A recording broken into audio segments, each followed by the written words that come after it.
El mundo mira con atención el conflicto entre Israel y Palestina. El primer ministro israelí habló de una guerra larga y difícil, mientras que distintas potencias ya tomaron medidas que generan repercusión a nivel internacional. ¿Cuál es el origen de este conflicto? ¿Qué puede pasar? De todo eso estaremos hablando esta noche. Bienvenidas, bienvenidos a Así Comienza el Lado B.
Bueno, y de este tema vamos a estar hablando esta noche aquí en Lado B, en la pantalla de TV Ciudad, con Carlos Luján, politólogo, docente, investigador. Carlos, un gusto recibirte en Lado B. Bienvenido. ¿Cómo estás? Muy bien. Muchas gracias por la invitación. Bueno, vamos a tratar de explicar qué es lo que está pasando, el origen, pero para ubicarnos en el mapa, estamos hablando de la Franja de Gaza, de este territorio que es dominado políticamente por Hamás, pero que tiene varios grupos operando allí, ¿verdad? Sí, totalmente. No solo está Hamás, que está vinculado con los árabes saudíes, son musulmanes árabes sunitas, sino también que está la Hezbollah, la Jihad Islámica Palestina, vinculada a Irán. ¿Sí? Y ambos participaron de estas acciones y probablemente, por ejemplo, en términos de los rehenes, más de 100 Hamás y 30, 40, quizás hasta 50 la Yihad Islámica Palestina. Claro, después tenemos Cisjordania, ¿no? Que ahí está la autoridad palestina que responde al Fatah, y también tenemos a Hamás que está disputando ese territorio además, ¿no? Exactamente. Hay una lucha de poder al interior con las autoridades palestinas de quién controla los territorios donde viven los palestinos. O sea que esto no es solo un grupo en particular, y después tenés las ramificaciones regionales, ¿no? Tenés Hezbollah muy cercana a Irán en el sur del Líbano. Hoy también vimos acciones desde Siria, o sea que hay una gran complejidad en términos de los actores en el terreno. Claro, y hablando de actores, hay actores de peso en toda esta historia, ¿no? Estamos hablando de Estados Unidos, estamos hablando de los países europeos, estamos hablando de Irán también, ¿no? Sí, incluso te diría, agregaría que no solo los clásicos actores europeos de Francia y Gran Bretaña, recordemos el 56, la guerra de Suez, y Estados Unidos, sino tenemos un actor como es Rusia en Siria muy relevante, tenemos a China de alguna forma por primera vez incursionando en Medio Oriente con lo que fueron los acuerdos entre Arabia Saudita e Irán, que entre otras cosas llevó una semana después a un alto al fuego en Yemen entre los grupos respaldados por Arabia Saudita y por yemeníes respaldados por Irán. O sea, está todo el mundo. Digo, acabo de nombrar a los 5 integrantes del Consejo de Seguridad, o potencias medias como Turquía, que también tiene un rol como país musulmán no árabe muy relevante en la región. Pensaba también que Estados Unidos en su momento facilitó el acercamiento entre Arabia Saudita e Israel, ¿no? ¿Cuánto condicionó eso, por ejemplo, en todo esto que pasó? Exactamente. Tenemos que remitirnos a a la presidencia de Donald Trump con los acuerdos de Abraham, ¿sí? Que acercaron a Israel con Emiratos Árabes Unidos, con Bahrein, con otros estados, y ahora el presidente Biden intentó superar la apuesta haciendo un acercamiento entre Arabia Saudita e Israel, lo cual, como tú bien sabes, tiene un impacto sobre Hamás en términos de que Arabia Saudita era su principal financiador. Y cuando hablo de financiador también tenemos que pensarlo en términos de ayuda humanitaria, de ayuda económica y no solo militar para Hamás. Entonces, vos rápidamente pusiste sobre la mesa dos de las situaciones que pueden explicar de alguna forma las acciones largamente planificadas por Hamás. Algunos hablan desde agosto, otros incluso lo remontan más allá, que tienen que ver con las luchas de poder al interior de los palestinos, con Al-Fatah. ¿Sí? Recordemos, Yasser Arafat, reconocido el líder de la OLP, y a su vez las implicancias que tienen en el contexto regional. Arabia Saudita acaba de llamar a una reunión de la Organización de la Cooperación Islámica. Estamos hablando de 57 países musulmanes que van desde Túnez, Marruecos, todo el norte de África, la península arábica, Pakistán, y llegan hasta Malasia, Indonesia, digo, el país con más musulmanes en el mundo. O sea, estamos en una situación muy compleja, sobre todo porque estos países están muy atentos de qué ocurre si finalmente se da una incursión militar de tropas de infantería, blindados, y no solo con ataques aéreos en la propia Gaza. Claro, ¿qué pasa con los rehenes, por ejemplo, entre otras cosas, no? Lo que pasa con los rehenes, a su vez eso afecta a los aliados de Israel en el mundo, Estados Unidos, Gran Bretaña, uno de los más firmes aliados. Incluso es muy llamativo de que están considerando, por ejemplo, en Gran Bretaña, que enarbolar la bandera palestina sea un delito como una incitación a la violencia, cosa que en el marco de libertades habituales en Gran Bretaña, el portar un símbolo patrio de un país no era un problema. Eso para ponerlo en el contexto del grado de la situación. Los rehenes, los 150 rehenes que hoy tiene Hamás y la Yihad Islámica Palestina en su poder, ponen a Israel en una situación dilemática, ¿no? Incluso hay sectores del ala más dura del gobierno dicen, bueno, hay que actuar, esperemos salvar con vida el mayor número posible de los rehenes, pero eso no puede impedir una acción militar muy enérgica, pero todos sabemos que esto puede tener un costo en vidas para un Israel en el cual ya han muerto más de 1000 de sus ciudadanos en el ataque del sábado pasado. Bueno, a propósito del ataque del sábado, Carlos, muchos analistas coinciden en que hubo fallas importantes en la inteligencia y en la seguridad de Israel que permitieron, bueno, que se generaran todos estos eventos que estamos viendo. ¿Qué te llamó la atención, por ejemplo, de ese episodio? Mira, yo creo que hay que separar las dos cosas y analizarlas.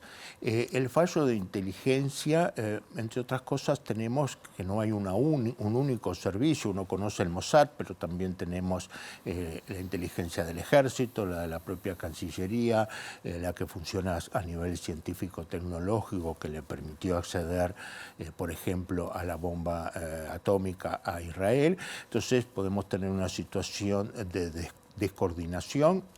O también hoy veía en el exilio, o fuera mejor dicho, de Gaza, a líderes palestinos diciendo, bueno, solo 6 altos líderes de Hamás estaban al tanto de esta operación, o sea que frente a las medidas de inteligencia israelí, claramente la contrainteligencia de Hamás funcionó. Sí, en un mundo donde lo llamativo de esto es que la inteligencia basada en satélites, en alta tecnología, genera sus propias contramedidas, ¿no? Entonces, y redes de espionaje también, ¿no? Claro, entonces obliga a Israel a tener gente en el propio terreno, con lo difícil que es en un lugar tan densamente poblado, con un sentimiento de comunidad entre los palestinos muy fuerte, al igual que existe en Israel.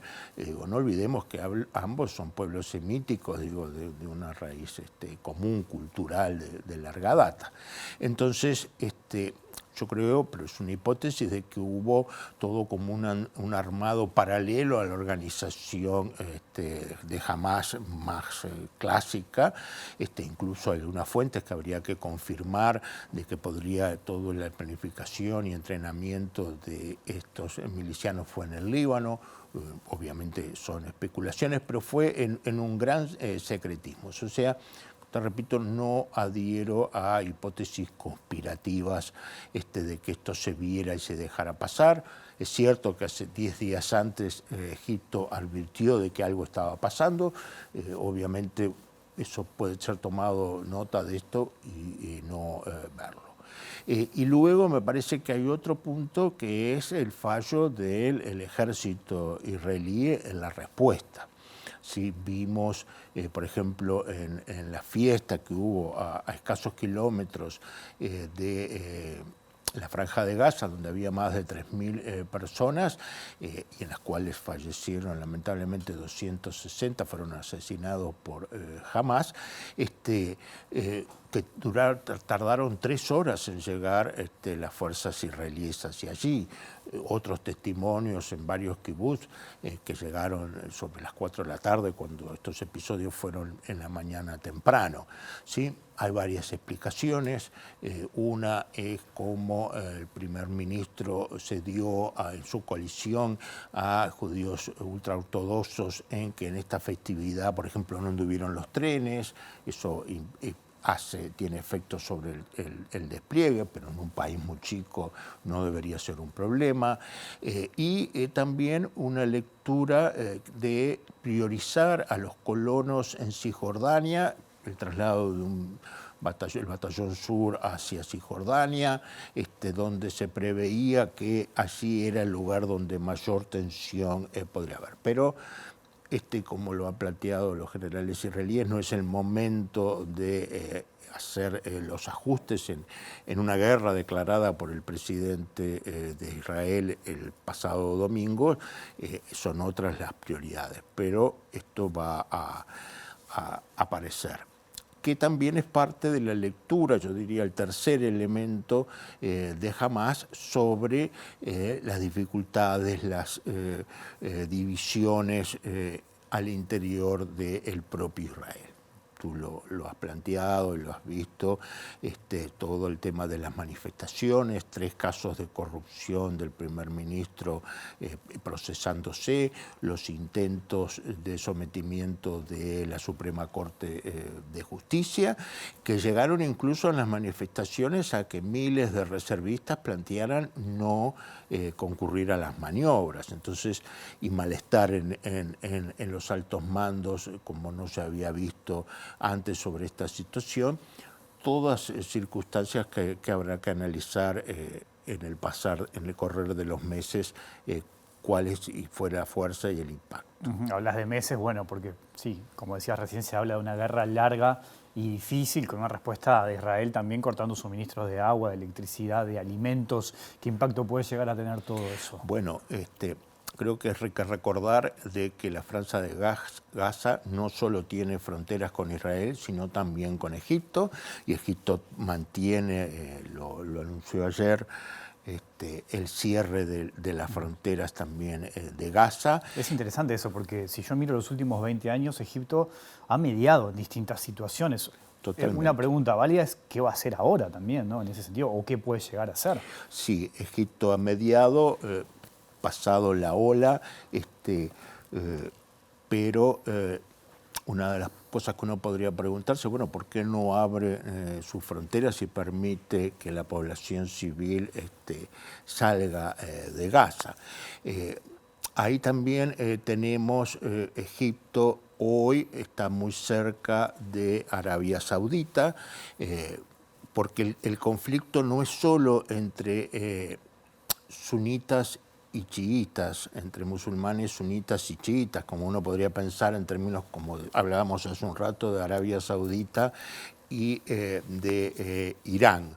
Sí, chiitas, estos últimos, sunitas los primeros, sino que también hay una competencia, una dura enfrentamiento entre los propios sunitas, Arabia Saudita por un lado y Qatar.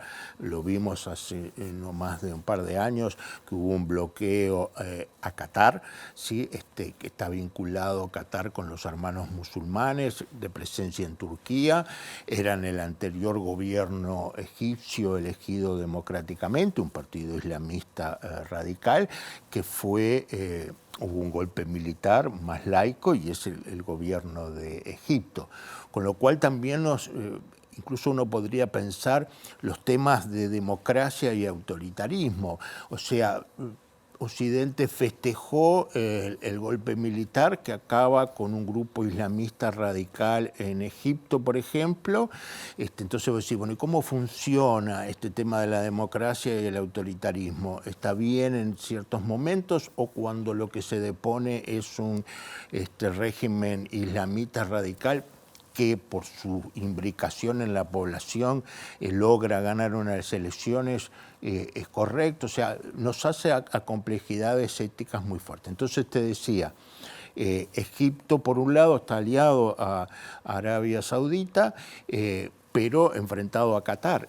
Y no en vano, quien está mediando entre Hamas y Israel para tratar de encontrar alguna solución al tema de los rehenes es Qatar, no es Arabia Saudita.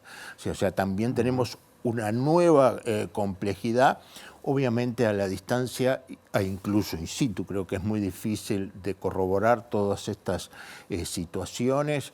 Los lados muchas veces niegan estas cosas hasta que un día hay un intercambio de rehenes o incluso ha habido intercambio de prisioneros por los cadáveres de soldados israelíes. Yo realmente creo que hay una prioridad en salvar para Israel esas vidas de estos rehenes, que en el marco de las redes sociales hoy tienen un profundo impacto, ¿no? O sea, estamos viendo quizás esta guerra en sus inicios con mucha más cercanía de la que uno puede estar viendo la guerra de Ucrania. Claro, hoy que hablábamos de la reacción y la postura de distintas potencias. En el caso de Estados Unidos, por ejemplo, fue una respuesta inmediata desde un portaaviones, municiones, lo cual también refleja que esto será largo, ¿no? Que este conflicto será largo.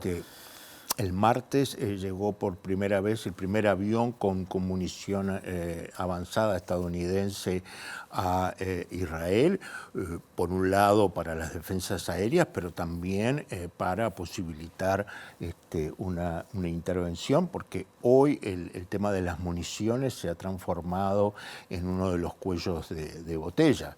El consumo de municiones aportadas por los países de la OTAN a Ucrania ha vaciado de alguna forma en buena parte de los repositorios europeos. Este nuevo conflicto obliga a Estados Unidos a prestar atención a uno de sus aliados más fuertes. Y en esto yo quiero marcar a su vez una diferencia. Mientras Ucrania depende del apoyo de la OTAN, logístico, satelital, armamentos, etcétera, etcétera, Israel es una potencia nuclear, tiene armamentos ultra sofisticados. Por poner solo un ejemplo, los aviones más modernos y sigilosos en el mundo, que son los F-35, que este portaaviones que tú nombrabas tiene 250 F-35C, los más sofisticados del mundo son los F-35I, la I latina de Israel, que son los F-35 fabricados por los norteamericanos con mejoras tecnológicas israelíes. Y eso le da una autonomía decisional a Israel, más allá, insisto, del apoyo que pueda tener el mundo anglosajón, Estados Unidos, Gran Bretaña, Australia u otros países, o el propio de la Europa. Lo mencionabas recién, ¿no? Bueno, desde febrero del año pasado tenemos este conflicto entre Rusia y Ucrania, y ahí estuvo presente la amenaza nuclear, que vuelve a estar presente entonces, por lo que mencionás, en este conflicto. Sí, a lo cual debes agregar Irán, que ha logrado a través de las centrifugadoras llegar a 60 y pico % de enriquecimiento de uranio, 80 es el límite para la fabricación de armas nucleares. Veía en la BBC una experta en armas nucleares que hablaba de que Irán tendría la capacidad en 3 a 4 semanas de producir uranio enriquecido al 80% y por lo tanto estar en condiciones de tener armas nucleares. Y también la vulnerabilidad de Israel por su tamaño, a donde lamentablemente 3, 4 bombas nucleares que explotaran, que cayeran sobre Israel, harían un daño inconcebible, creo, por el propio tamaño y la concentración. Y a su vez una reacción israelí con respecto a Irán, incluso dentro de lo que ellos llaman la ausencia de profundidad estratégica en Israel, y por lo tanto que frente a una amenaza la guerra preventiva es la opción, donde si Irán avanzara en este proceso podríamos tener una guerra preventiva israelí con Irán, lo cual, te agrego, en el marco de lo que no tenemos información fidedigna, pero que se sospecha del intercambio con Rusia de drones y misiles por aviones Sukhoi 35, harían mucho más difícil un ataque israelí, ya no contra aviones obsoletos o de cuarta o tercera generación, sino que podrían enfrentarse también a aviones de cuarta generación plus, con lo cual dificultarían los ataques con armas convencionales. Entonces podemos tener incluso la utilización de armas nucleares tácticas por parte de Israel. O sea, el panorama es muy complejo. Ahora, Hamás también tiene un armamento muy grande, ¿no? Sí, y yo te diría que Hezbollah, claro, a su vez, es mucho más potente en términos de armas y de entrenamiento, a lo cual le sumo que Israel, al hacer responsable al gobierno libanés de las acciones de Hezbollah, es una amenaza muy fuerte, pero que podría generar una guerra interestatal, o sea, que una respuesta que podría ser la reedición de una invasión al sur del Líbano en respuesta a acciones de Hezbollah podría implicar una guerra con el Líbano. Y esto me parece que es importante reseñarlo, porque una cosa es apoyar a un grupo como Hamás y otra es si se diera una agresión a un país árabe como es el Líbano. O sea, estamos hablando de cosas distintas. O sea, el enfrentamiento de una nación, un Estado como Israel, con un grupo específico como Hamás es una cosa, una guerra con el Líbano generaría reacciones más fuertes, una intervención militar en Gaza con infantería y blindados que llevara a una guerra casa por casa, a su vez pondría en una situación muy difícil a la Autoridad Nacional Palestina como para no solidarizarse y apoyar las acciones militares. Entonces podemos tener una situación conflictiva en Cisjordania, que es lo que Hamás intenta generar, que es una revuelta en Cisjordania, a lo que agregamos la incomodísima situación del 21% de los ciudadanos israelíes árabes, claro, que más allá de que no hayan tomado acciones, incluso te diría hasta una protesta pacífica podría ser malinterpretada, y podríamos tener una situación muy dura, más los colonos israelíes en Cisjordania, ellos armados fuertemente, o sea, una situación con un peligro de regionalización, ¿sí? Pensemos, puede haber acciones en Gaza, puede haber enfrentamientos en el sur del Líbano, puede haber revueltas y luchas en Cisjordania, puede haber situaciones de atentados en el propio territorio, puede haber enfrentamiento con Irán, puede haber enfrentamientos con Siria, donde tenemos, como decía hace un rato, presencia rusa. O sea, aquello es un polvorín y parecería, bueno, que ya no es el primer fósforo que se ha prendido, sino que se ha tirado antorchas sobre el polvorín. Entonces, estamos en una situación muy, muy difícil. Te propongo una pequeña pausa y seguimos conversando. Ya sigue el lado B aquí en la pantalla de TV Ciudad.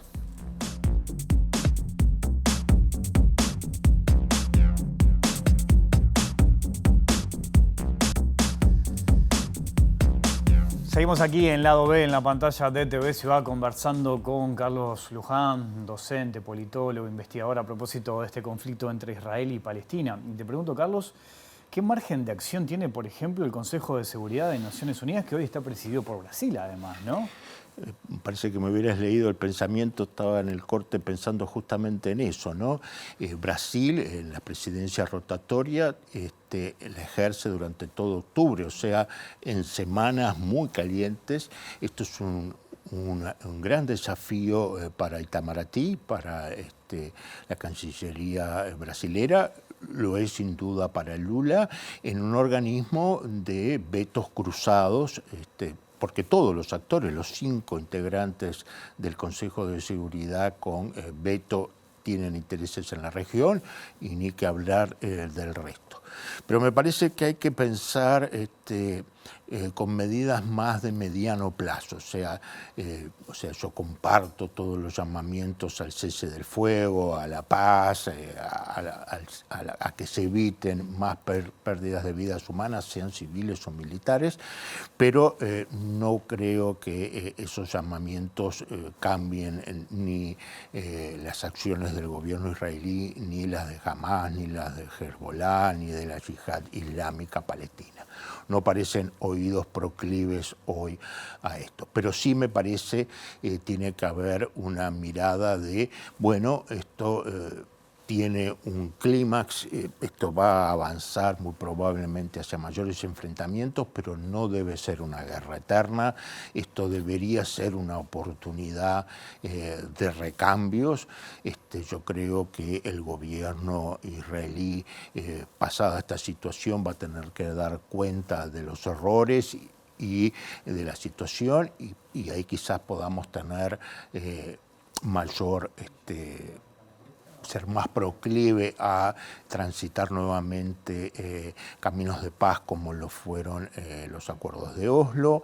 Espero que esta situación de Hamas, esto que ha hecho condenable unánimemente por todos en el mundo, pueda revertirse hacia salidas distintas, de mayor diálogo en la región. Y bueno, Brasil tiene un mes en donde no solo lo que logran esto, sino las semillas que pueda plantar para esos procesos son claves. No son tiempos de cosecha, lamentablemente, para la paz, pero bueno, si no tomamos recaudos, si no mantenemos el derecho humanitario presente.